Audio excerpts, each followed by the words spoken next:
Okay, good afternoon. Thank you all for joining us to discuss ways to enhance your HR capacity through automation, integration, and outsourcing. I'm Joe Peterson with the Corporate Advisors Group of Raymond James. I'm based in Boise, Idaho, representing the west side of the US. Before we begin, a little bit of housekeeping. We will distribute the slides following today's presentation via email, along with the SHRM CE code for those of you who stick with us through today's presentation. We'll have some prepared comments for today, and then open it up to some Q&A towards the end if folks have questions. So to begin, automation and what that means for all of you HR experts. As you'll see, many employers are using the 401k as a recruiting and retention tool. And that's how we want to set the stage for today's conversation. As you know, the competition for talent is increasingly tight. And one of the ways that you can show the benefit of your organization is using the 401k plan in connection with the other benefits available. As you see here, many that are across the industry can be promoted to, again, attract and retain the talent that you have. Today, we're going to talk about how automating three important variables can help your employees make meaningful progress on their personal financial journey. Specifically for today, we're going to discuss enrollment, savings, and investing, and of course, how all of those things interact together.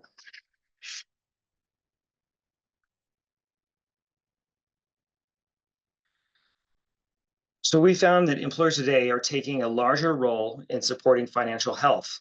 According to a 2020 Workplace Benefits Report by Bank of America, 62% of employers feel responsible for their employees' financial wellness, which is up from only 13% less than 10 years ago.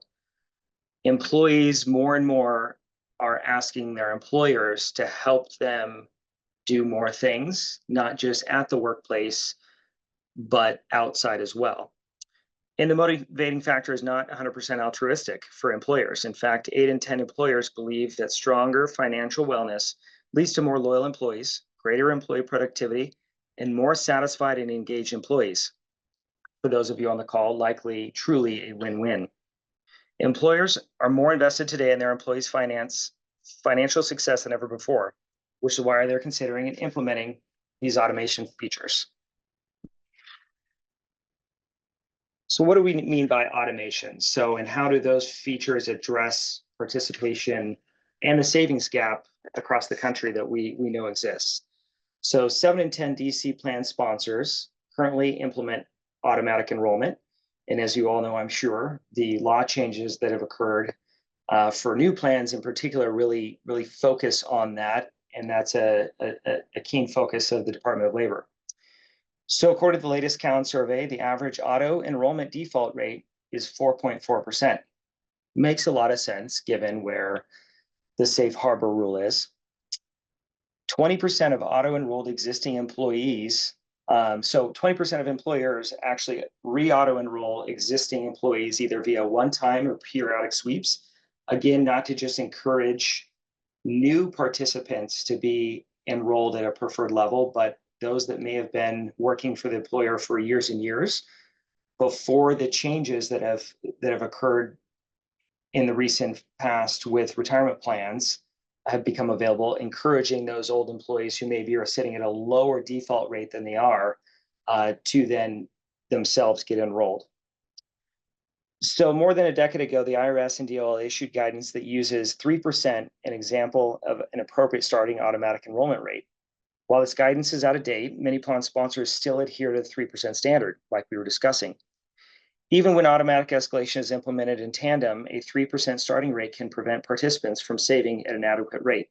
We all know that over long periods of time, 3% is not enough, right? If you have an auto enroll at 3%, maybe you have a safe harbor plan, the participants in your plan may be at 7% for their entire careers. And any financial planner worth their salt will never say that that's enough to retire, right? The industry broadly believes double digits, at least 15% over long periods of time, is where employees need to be.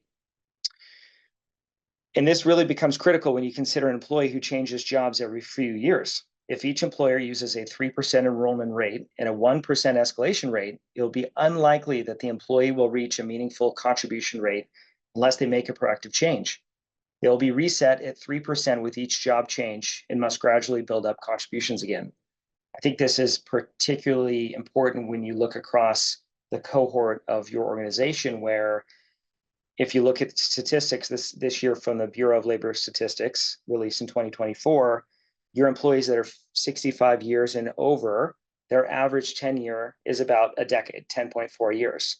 It's probably what most of us would expect. But as you start looking at age ranges below that, say a 45 to 54-year-old cohort, it drops 3 years to roughly 7.6 years.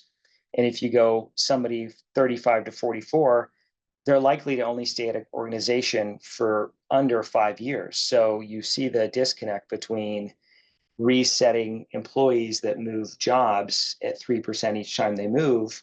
They may never get to that double-digit savings rate unless plan sponsors help automate that process, or they're your active savers who try to do so themselves. 93% of plans have an annual increase rate of 1%. Really, really encouraging. The gap there to 100 is 7% of plans offer a 2% annual increase, right? Double the norm, but the goal being get your participants to a savings rate that makes sense long term. A majority of plans cap auto increases at 10%, right? That was the old rule.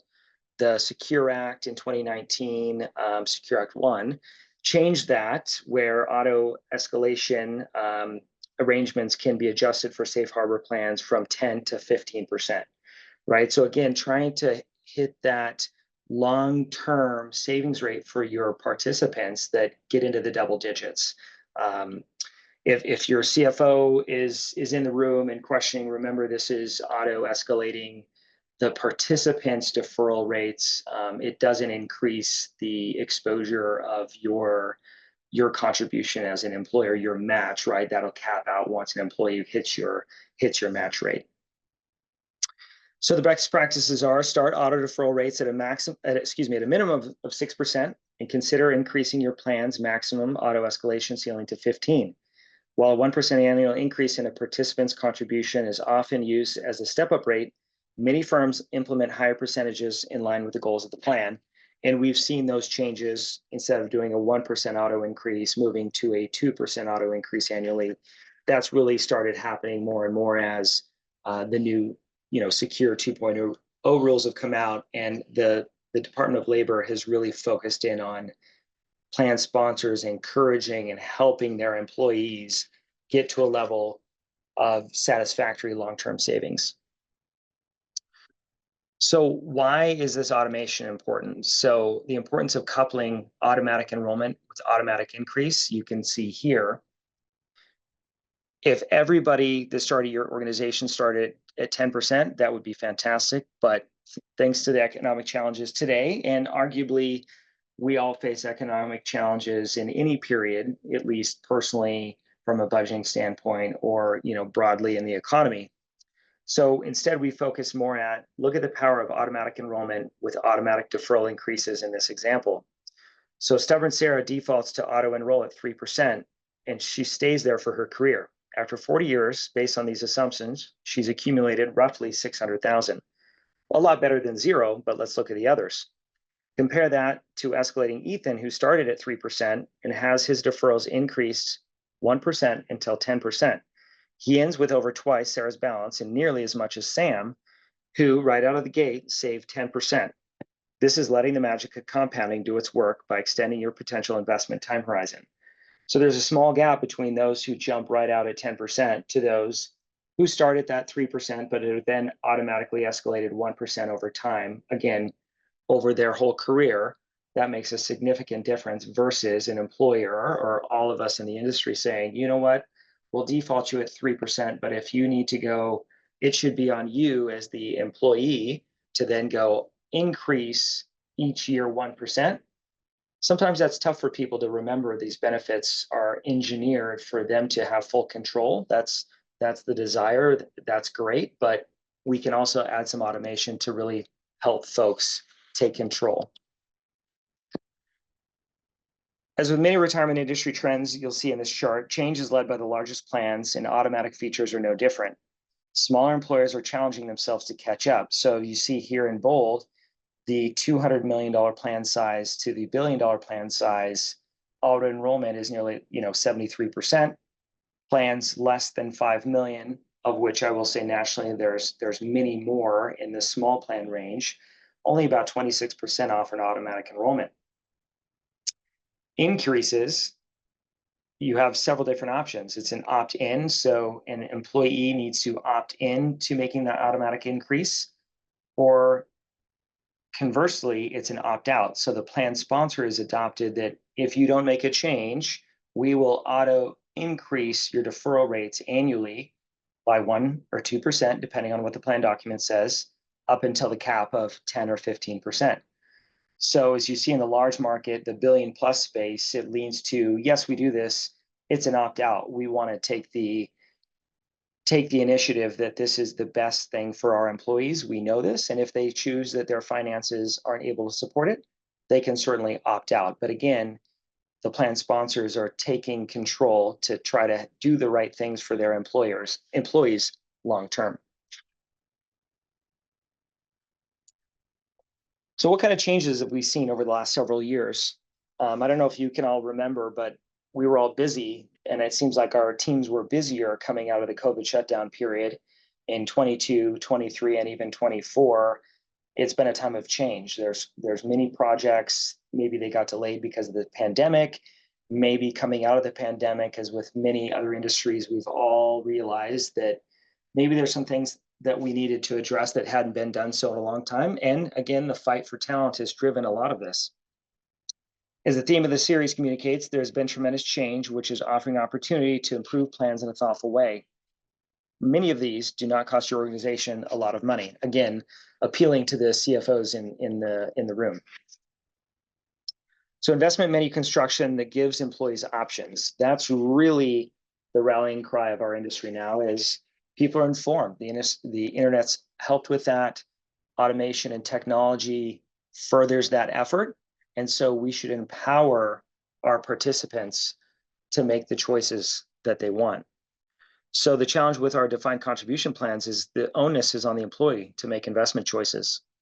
I found that participants usually fall into one of three categories. You'll have folks who are very comfortable choosing investments for themselves. Perhaps they have a knowledge and interest to take care of, or perhaps they work with a personal financial advisor who looks to construct a portfolio to fit into their overall picture. For this group, offering diversified options will be important, a robust investment menu. Then you have the do it with me group who's looking for guidance and ideas. They don't want to have a say in how they invest, but can't do it alone. Excuse me, they want to have a say in how they invest, but they don't want to do it alone. They want some type of expertise there helping them. So this group should leverage financial planning offered by your plan's record keeper, hopefully. And if you don't have that, definitely something that should be reviewed. And perhaps consider managed accounts. And lastly, you have the group who's uncomfortable making any investment choices themselves. They're looking for someone to make the decision for them.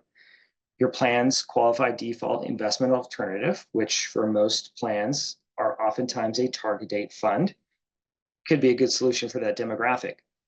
Overall, for all participants, offering tools and education about rebalancing their portfolio to a target between stocks and bonds that's right for them will be important.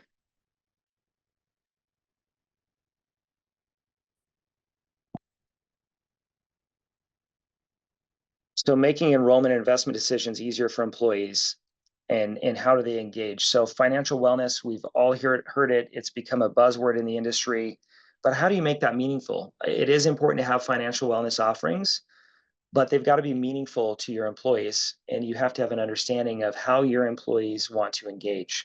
So oftentimes digital content is easy to deliver, but it needs to be customized.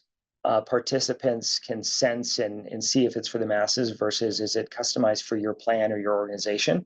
And is it low cost? Are you asking participants to pick up another burden of cost, or is a burden of cost on the plan sponsor because in long term, you know this is better? So overall, the key is engagement. We can all have the best intentions, but if we can't get our populations to engage with the wellness solutions and make it easy for them to access, whether it's on the record keeper website, perhaps you have an intranet that hosts a link out to your wellness solution. Maybe it's an app that you encourage folks to download when they're onboarded into your organization. It needs to be a cultural shift to make it easy and accessible for the folks that you have. Okay, shifting gears to integration. So why now? What's going on in the retirement plan landscape? As you can see, the top items here, industry consolidation. It seems like it's been going on for years and years. The last two in particular, there's been a couple of mergers of record keepers this year, as well as money managers.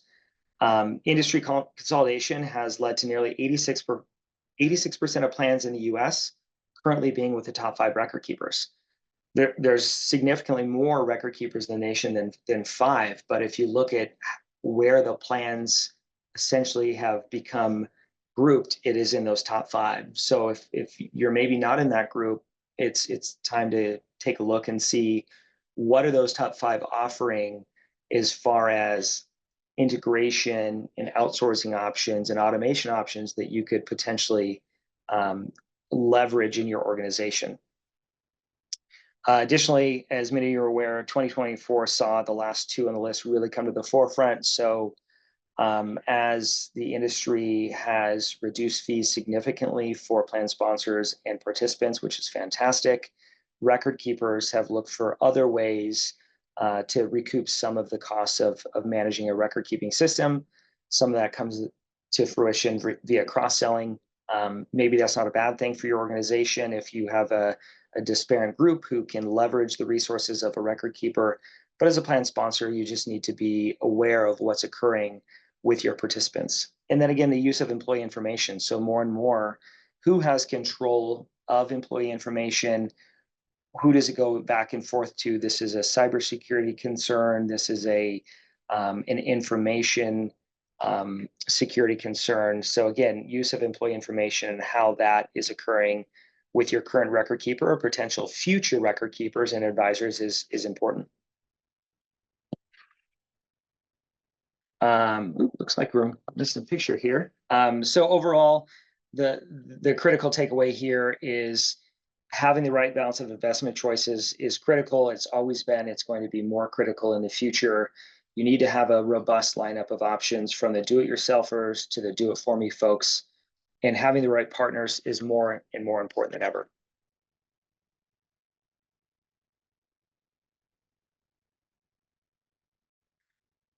Okay, so why plan sponsors are considering a change to their service providers. This is interesting. The data in the last couple of years is very, very similar. It all comes down to what we would say is integration. As you can see, one of the biggest things that plans are going out to the market and reviewing is technology and benefits. For many, many years prior, the record keeping cost, that 9% there in the middle in the green bar, was really the only conversation that plan sponsors and advisors wanted to have. But the industry seems to have come to a level of, unless you've not benchmarked your plan in significant amounts of time, and I would say as a plug, please do so. That brings risk to your organization if you've not looked at the fees at least annually. That's no longer the biggest reason why sponsors and companies are going out into the market. It's the technology, benefits integration. Can we integrate our payroll? And then HSA integration. I think as consumers, we're becoming better and better at realizing the additional savings vehicle available in the HSA that maybe many of our participants are not taking advantage of. And we'll talk about that here in the future. So as a sponsor, what we're hearing is you're looking to leverage technology to reduce the number of tasks that your human capital teams are asked to do. As you know, the fight for talent is tough. In many organizations, your team is very, very lean, and you need to have partners that can really help you take out some of the manual processes to alleviate the workload from your team, but also that may be able to enhance the level of data integrity that you have and may reduce the potential for errors. So integration for employees, what does that mean? Employees want to be spoken to as an individual, not just one of your employees in general. As you can see here, top concerns by generation. Um, a little bit different is probably what you would expect. Auto features and default investments are important to the millennials. Gen X is now squarely the sandwich generation in juggling priorities of care for their children as well as their parents. And for retirees, more plans are encouraging retirees to stay in the plan, and in so doing, providing access to income distribution options and resources, continued education, wellness offerings. Maybe they are undersaved. They want to look at different ways of secure income. You saw some of those rules come out with the new Secure Act and Secure One. So there's managed payout options that record keepers are offering, and overall service enhancements and delivery through the workplace savings programs have gotten much, much better in the last, let's say, 4 or 5 years, that if you're a retiree, maybe you don't have to leave the plan and find your own advisor and go out in the market and negotiate your fees. You continue to rely on your employer, kind of like employees used to in a pension environment, to manage those relationships and continue delivering you the resources you need as a retiree.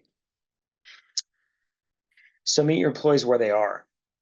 So a couple of things to consider to help your participants save and prioritize contributions. We all know we're all fighting for where our money should go. And bottom line, a lot of times this comes down to what we jokingly call the four-letter word that budgeting should be, right? Comes down to a budget. Invesco in the summer of 2020, their issue of Shifting DC Times Magazine, they featured an article that we're going to talk about here. It's the 5 steps to retirement savings. So here's a couple of the ideas for you to consider and talk with your participants about. One of the main issues that participants have and why they look to the retirement plan is for emergency needs, unplanned needs that we all know. In the back of our mind, we should have an emergency savings fund. And so focusing on helping employees prioritize funding an emergency savings account. We know this has nothing to do with retirement accounts, but if participants don't have sufficient emergency savings, there is an increased likelihood they'll tap into retirement savings to fund unexpected expenses. As you know, long term, this can be detrimental to the retirement. And if you look at some of the changes in Secure 2.0, arguably it's easier for folks to tap into some of their retirement savings. And number 2, contribute enough to get the 401k match. It's shocking at 21% that employees are not deferring enough to get the full company match. Again, this is an education effort that you could undertake. Your record keeper should be able to run a report and tell you who's not saving up to the match and how can we target a communication of these folks to encourage saving up to the match. Oftentimes, they may just be 1 or 2 percentage points away from the full match, but essentially they're leaving money on the table. Fully fund and invest, the critical element there, health savings account. HSAs should be viewed as part of an overall retirement savings strategy. Participants don't always know which savings vehicle, either the DC plan, the 401k plan, or the HSA, to invest in. Leverage your resources, leverage the wellness, and kind of help them walk through the order of operation that's right for them as far as saving up to the match. Maybe it's then going to the HSA and fully funding the HSA and then coming back if they can from a budgetary standpoint and continue deferring into the 401k plan.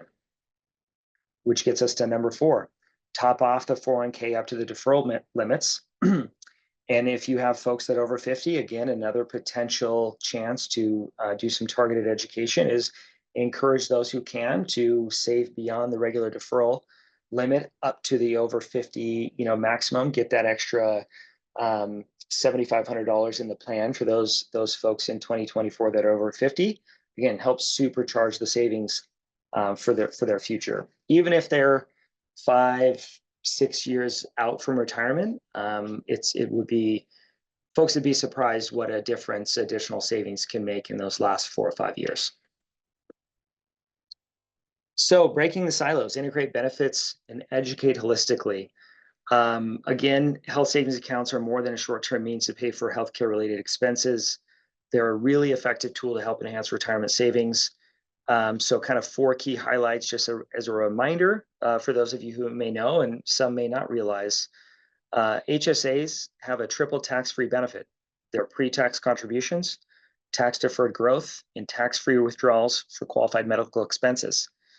They can be strategically used to pay for future healthcare costs in retirement, and balance is not subject to the use it or lose it rule. So annually, unlike a maybe FSA, where you need to use those each year, an HSA amount continues to roll over and build. In 2024, the max contributions is $8,300 for a family, or $4,150 for an individual. If you're over 55 or have employees over 55, they can also make an additional $1,000 contribution. And HSAs are fully portable and can be rolled over to another HSA custodian when they change jobs. So in kind of the broad retirement landscape, HSAs are a bit newer, and the industry, at least early on, I don't think has done a good job of talking about the power of HSAs, especially on the investment side. It can add another layer of potential oversight that needs to occur from you, the plan sponsor. Again, do the investment options in the HSA make sense? There are some providers in the marketplace from the record keeping and HSA side where you can mirror the lineup. So as fiduciaries, you can monitor, the same investment lineups between the 401k plan and the HSAs. That's not always the case, but something to discuss with providers as you maybe are looking for what's out in the marketplace. So for participants, again, just reframing the HSA is not just a short-term funding vehicle, but as really powerful savings vehicle. So most employees, as you see here, use the HSAs for ad hoc healthcare expenses, which is allowed, over-counter medications, a full list. But that could potentially be funded just outside of the HSA, right? Just the money out of your bank and let the HSA grow for potential future healthcare expenses, especially if you have employees that are looking to leave employment, maybe come off your healthcare prior to Medicare. And HSA can be a really powerful vehicle for them to do it. So when educating participants about HSAs, consider reframing from a current year spending account mindset to a long-term investment account mindset. And part of that is also ensuring, as the sponsor, that you have the right tools in place. There are long-term investments in there. It doesn't have to be complicated by any means. You can have target date funds in an HSA lineup. You can have a very similar lineup to what you have in the 401k plan. But many times we talk to sponsors who say, yes, I have an HSA, but there's no investment options in there. So it's in a deposit savings account, maybe at a local bank. Potentially, it's a good first step, but maybe not the best thing for your participants long term. Okay, so moving on to integration for you all, for employers, and what that means. So I'm sure, hopefully, we've all talked about this before. So what's payroll integration? And really, we think about it maybe not from an ease of, it certainly can help ease the manual work, but to also reframe the payroll to the HRIS system, to how do participants make adjustments to their contributions, up and down. How are they making their loan payments? How can we best integrate all these things together? And we think of it out also, all those things, but then also because participant data is used to administer your employer-sponsored retirement plans, there's multiple systems involved. The data really needs to be accurate and up to date. When changes are made to one system, the other systems must also be updated. When done manually, there's too much room for human error, right? We've all seen it. We may have been personally impacted by it, but there's also an increase in cost to you as the plan sponsor or business owner in terms of time and a greater opportunity for security breaches, unfortunately. So just to kind of give everybody a broad idea of how many opportunities for errors there are in the process, consider the volume of data that needs to be held and or transferred between these systems. Employee census data points can include names, addresses, social security numbers, dates of hire, or excuse me, dates of birth, dates of hire, dates of termination, dates of rehire, email addresses. Payroll data points can include hours worked, compensation, pre-tax contributions, Roth contributions, catch-up contributions, loan repayments, employer matches, and much more. Contribution information can include the employee's contribution election rate, the auto enrollment information, auto escalation information, and loan payment data points may be new loans taken, loans that were paid off, was a loan re-amortized, and other data could also be needed, such as client identifiers. You may have division or company codes, and then funding instructions. As you can see, there's a ton of data and a lot to track in Excel. I'm a huge Excel fan. It solves most things for the Fortune 500, but it's a lot to ask your team to do when there's these tools out there. So some additional pitfalls of payroll inefficiencies. So old processes can create pitfalls for companies big and small. Large organizations with sophisticated technology are not immune, as they may have multiple divisions with several payroll vendors and systems. Complexity often makes an organization more susceptible to errors and vulnerable to security concerns. Think of an organization that you may have, a large bank spread geographically, several thousand people. You may have your sites, a human capital, an HR person accessing the system at all your sites. That's going to be a different risk factor and look and feel for you as a plan sponsor than, maybe you own a small pump company or marketing firm and there's 10 people and, you have a rough idea. You're wearing many hats as the HR person, but you have a rough idea of what, Sarah is doing or Jim is doing, and you can go and ask them, does this make sense? As organizations get bigger, things can potentially compound. And as you all know, the payroll system is the source of truth for the record keeper. More data is needed for record keeping than just payroll, though, such as the date of birth, email address that you may provide. The accurate data is imperative for administrative tasks as well as maintaining account security at the record keepers.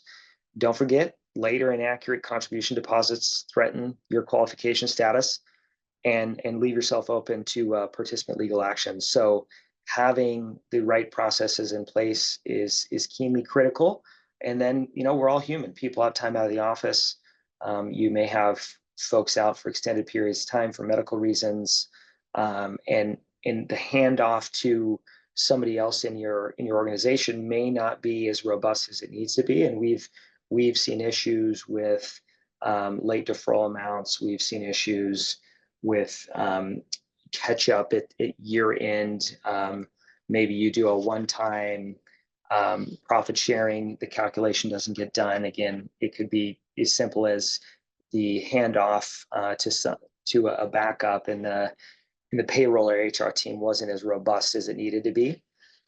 So all reasons to kind of take a look internally in what is potential failing points for your organization. So what does integration mean for that in the payroll side? It's payroll integration. Ideally, the data moves seamlessly back and forth between payroll and the plan record keeper. Automating payroll integration reduces the burden of maintaining a retirement plan, whether it's one way, 180 degree, or a full 360 integration where you're getting feedback from the record keeping system as well. Automation reduces opportunities for human error improves that data security and increases efficiency for your team.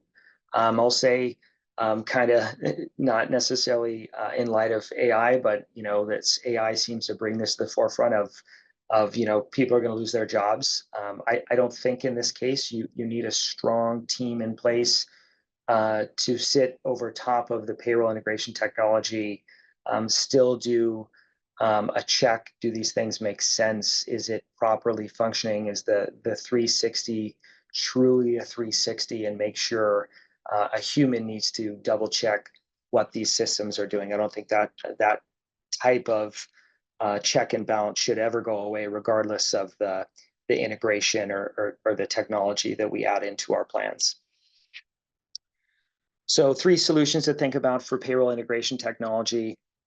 Third-party integrators, selecting a payroll provider who also offers record keeping, so kind of more of a bundled solution, or choosing a record keeper that integrates with your payroll provider.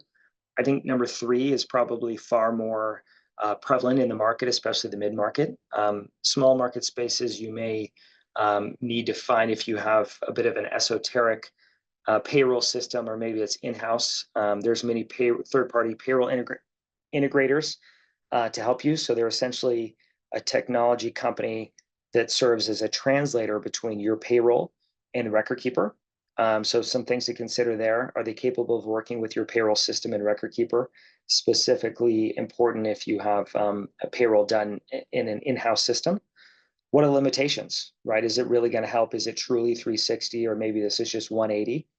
What's the cost of handling your data, and how's the cost calculated and passed along to either you as the plan sponsor or to the participants? The payroll providers that also offer record keeping, it can seem like a simple solution, but if the record keeping doesn't meet your company's needs, you need to keep looking. So things to consider there is one vendor may seem like the simplest choice.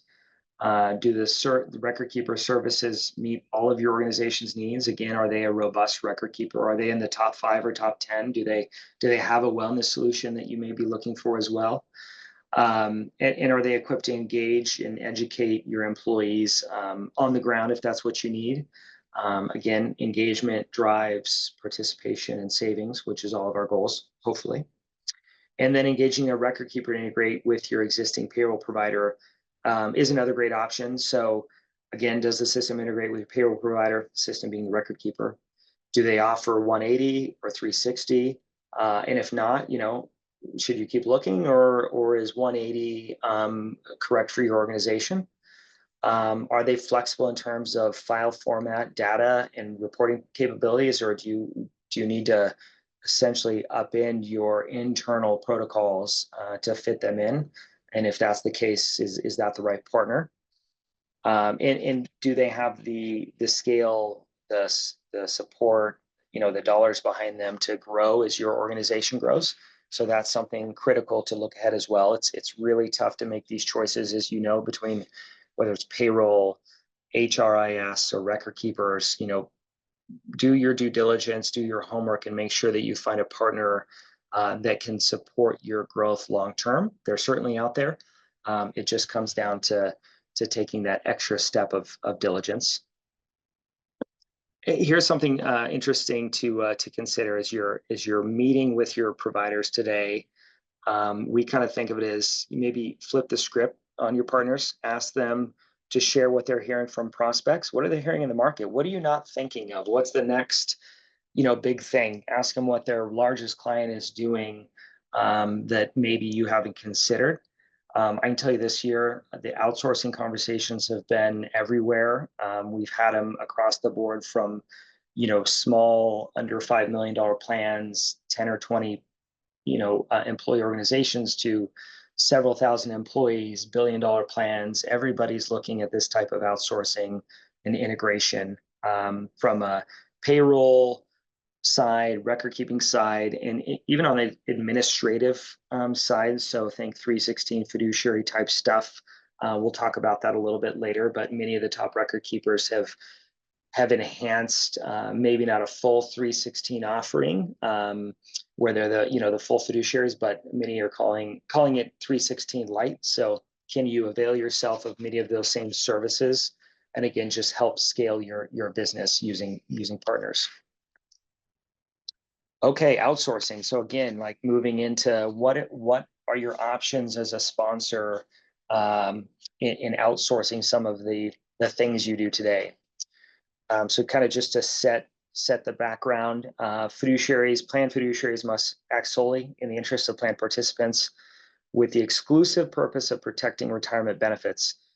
With this responsibility does come personal liability. Never forget that. We'll review specific responsibilities in just a moment, but I think we can all agree that those responsibilities are to a very high standard. The good news is here, we'll share with you today, and as you can see here, the DOL encourages you as a plan sponsor to hire prudent experts to meet these responsibilities. That's the key, prudent experts. So again, to set the stage, what's the Department of Labor's hot topics?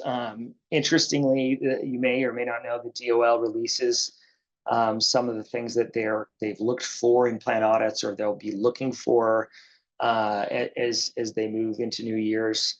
So here's not a comprehensive list by any means, but here's a few of the top hot topics that they're pursuing in 401k plan audits. So if you see, many of these make sense, right? Late deposit deferrals. Are your service provider fees excessive? Do you know what you're paying, and do you know who you're paying it to? That's a critical element. Are there investments that are imprudent for your organization, for your plan participants? Fiduciaries that didn't know that they're a fiduciary. That's always an interesting one. If you read any of the case law that occurs in the retirement industry, that's one of the questions that fiduciaries are asked is, did you realize that you're a fiduciary, and what are your duties? Lost participants. Again, how are you handling those folks who maybe have left your organization? They have a balance in the plan.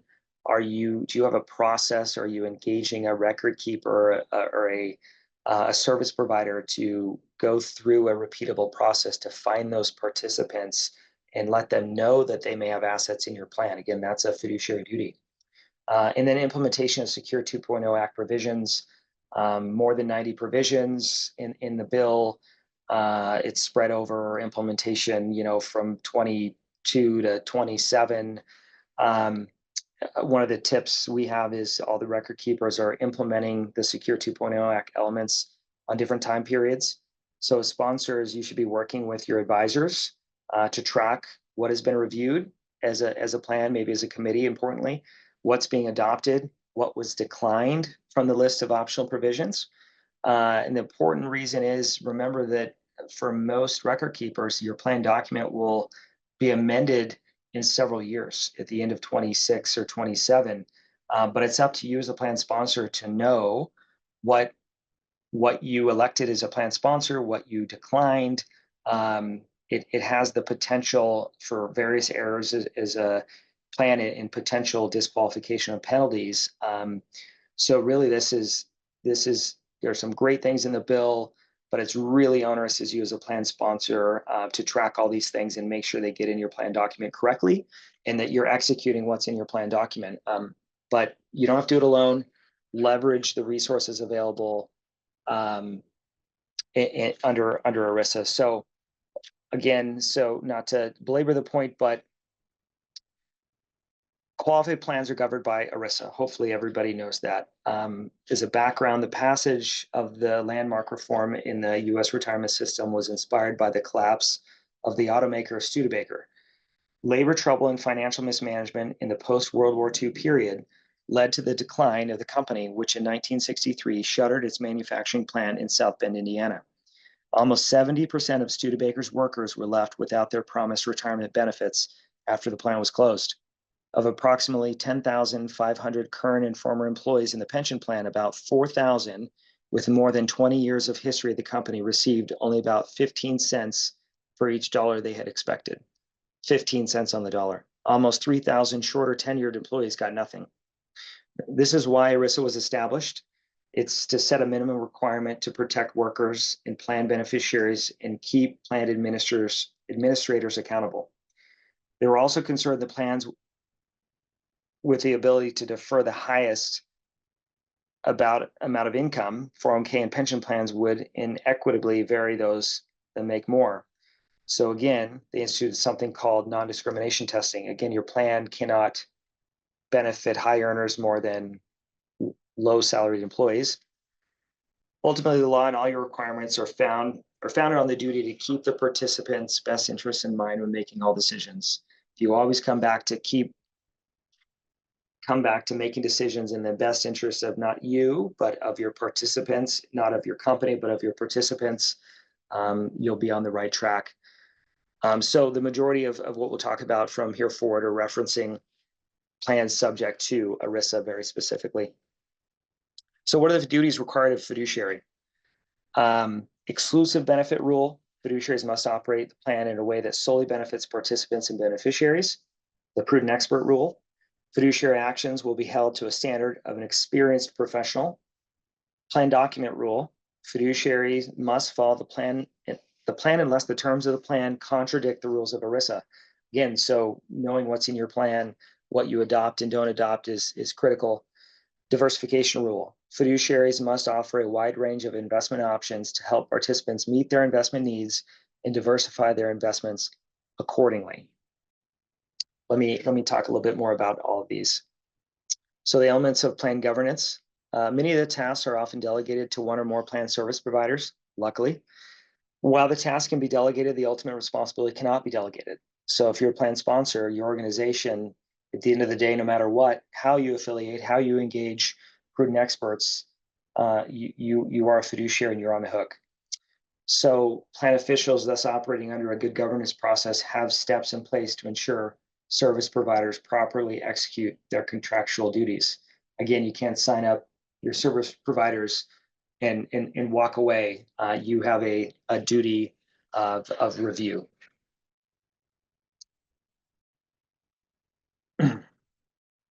Again, these are the elements we talked about here. Key elements of plan governance. So select and monitor service plan providers, oversee the investments, operate the plan according to the governing documents, keep documents up to date for law changes. Here's our Secure 2.0. Ensure fulfillment of reporting and disclosure requirements. That varies by the size of the plan. Avoid, mitigate conflicts of interest. Build, maintain, and document a plan governance process. I think that's critical. Build, maintain, and document, and ensure your governance team is effective and it has appropriate educational opportunities. Hopefully, everybody's had fiduciary training. If not, that should be a goal for you here in the balance 24, entering 25. Ask your plan advisors to walk you through a robust program there. If you have any questions on that, we're happy to give you some options. So understand the roles that impact plan governance. The good news is here, the Department of Labor encourages employers to engage with prudent experts. The role of an investment or financial advisor is to help with your fiduciary duties, which includes choosing investments. Advisors can sign on as a co-fiduciary. This can even be done on a discretionary basis, taking you out of the investment monitoring selection process. Many of you, I'm sure, have done this. The plan provider record keeper who actually custodies the assets and tracks participant accounts. This is the firm that your employees interact with to view their assets and make changes. Again, this is your record keeper likely. The administrator ensures the plan documents are followed and prepares and signs required filings, and administrative duties may in fact be split between a third party and the sponsor. So for most plans, that is the sponsor unless you've outsourced it. And lastly, the investment managers select and monitor each fund's underlying investments. So to unpack the fiduciary functions a little bit here, let's talk about the different levels. So the 338 discretionary investment advisor, 338 fiduciaries oversee the investment process and can make changes to the investment lineup. You're outsourcing the investment lineup to a prudent expert. A ERISA 321 is a non-discretionary investment consultant, so they're co-fiduciaries with you. The ultimate selection, approval, change of investments is by you, the plan sponsor. Your advisor as a co-fiduciary 321 does not have the ability to make discretionary changes to the investments. As I mentioned before, in ERISA 316, plan administration and oversight. So a 316 fiduciary are responsible for the oversight and running of the plan. Again, this is something in some constructs that you can avail yourself of. And then finally, a 408G fiduciary are tasked with providing investment advice to individual participants. So are participants receiving advice individually, or are they just receiving education, which is an option too? As a reminder, fiduciary failures can result in personal liability. It is a key reason to outsource. Plan sponsors, your fiduciary, how organizing your team and finding the right experts can make a huge difference. Plan administration is a function that can be done in-house, as we said, but you can also outsource it to a 316 fiduciary. It has the potential to reduce your potential for errors and omissions as a plan sponsor. It increases human resource capacity and time savings, again, outsourcing many of the administrative functions. It reduces the audit risk to you, the plan sponsor. It ensures rules are followed consistently with an industry expert responsible for plan administration. I'll say some TPAs offer additional services as a 316 fiduciary, some of them including signing the plan tax forms. The cons here are service providers with anything can vary widely in what responsibilities they will take on, understand the contract. Most, not talking about the 316 specifically, but hopefully you realize most every record keeper very specifically by contract is generally not considered a fiduciary. It's not a fiduciary function. So if you're the plan sponsor, you have a record keeper in place that's maybe they're also the TPA, you don't have an advisor, you don't have another fiduciary, that may be undue risk to your organization that you may not realize. Okay, so a good place to start for those of us here, you can take a self-assessment, see the areas for potential improvement. Maybe this is fantastic, you've done this, it's super strong. It's always a good idea to recheck, do things make sense? Are we up to the market with what's occurring in the space? Because as we all know, driven not just by Secure 2.0, but others, there's a lot of changes. Many of them and most of them are for the benefit of you as the plan sponsor and more importantly, the participants. But it's onerous for you alone to take on, the burden of finding what's out in the marketplace. And so just like to say thank you for your time this afternoon. Just like all of your employees have different financial goals, each of your organizations has different benefit philosophies. Step one for your participants is to articulate the purpose of the program that you've built. It takes time, it takes money, it takes effort. Make sure your employees realize the effort and the benefit that you've curated for them, and it should be a forefront as you look to continue to recruit and retain. And as a reminder here, we'll be sending out the slide deck as well as the SHRM CE code in the coming hours. If you have any questions, please let us know. We're here to be a resource for you all. Joe, we did get one question in the chat, and I think it's in regards back at slide 19, meet your employees where they are. Sure.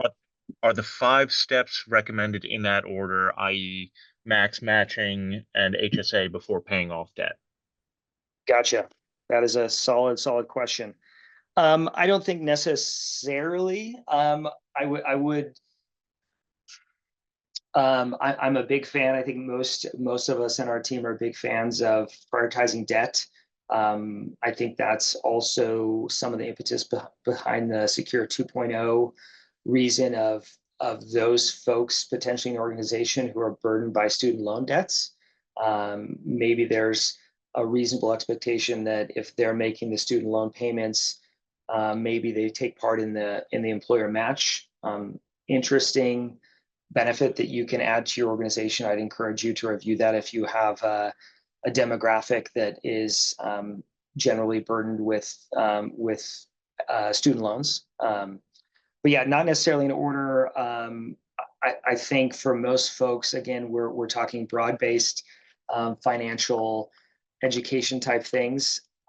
Really understanding where your participants are. If you look at your plan data and you see a lot of hardship requests, a lot of small loans, it could be a, kind of thinking like a doctor, that's a symptom, what's going on. It could be a debt issue, and it could be an issue with not having an emergency savings. So there can be an education opportunity there.